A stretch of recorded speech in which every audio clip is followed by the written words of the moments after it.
এসএসসিতে প্রথম ও চতুর্থ স্থান অর্জন করে কারিশমা দেখিয়েছে যমজ দুই ভাই। চেহারায় যেমন মিল রয়েছে, তেমন কৃতিত্বেও সমান দখলদারিত্ব রয়েছে দুই ভাইয়ের। তাদের কৃতিত্বে গর্বিত পরিবার ও এলাকাবাসী।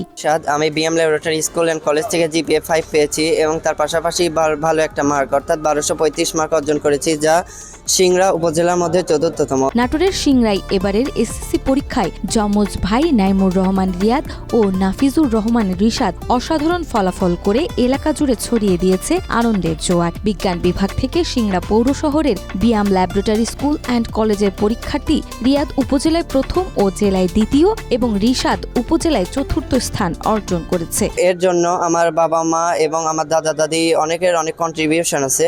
তার পাশাপাশি আমাদের স্কুলের শিক্ষক এবং প্রাইভেটের শিক্ষকরা আমাদের বিভিন্নভাবে সাহায্য করেছে। তাদের ছাড়া আমরা আসলে কিছু করতে পারতাম না। রিয়াদ 1259 নম্বর এবং রিশাদ 1235 নম্বর পেয়ে গোল্ডেন এ+ পেয়েছে। তারা উপজেলার চামারি ইউনিয়নের বিলদহর বাজার এলাকার বাসিন্দা, ফার্মেসি ব্যবসায়ী রাজু আহমেদ ও গৃহিণী নাজনীন আক্তারের দুই ছেলে। তাদের সাফল্যে উচ্ছ্বসিত পরিবার ও স্বজনরা।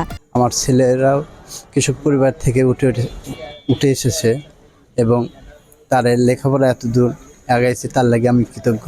এবার অত্যাধিক ভালো রেজাল্ট করার জন্য আমরা অত্যাধিক মহান আল্লাহর কাছে শুকরিয়া আদায় করছি।